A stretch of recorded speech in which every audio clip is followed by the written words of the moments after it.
Having fun, but now as part of their sentence, the couple is going to have to come right here.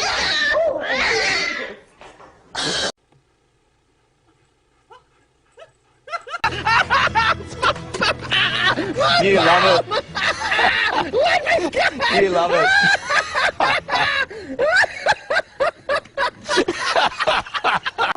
From the Manatee County Fair, Linda Carson, ABC 7. Would you not eat my pants?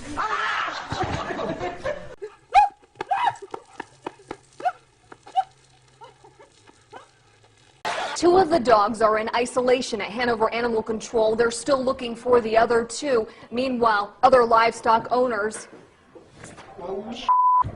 Dude.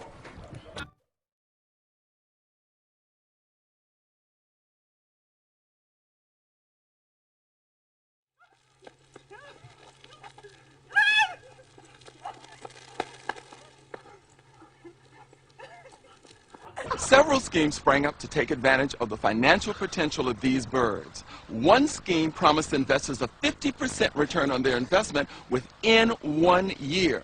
To me, that would have been a warning sign. Nonetheless, fifth...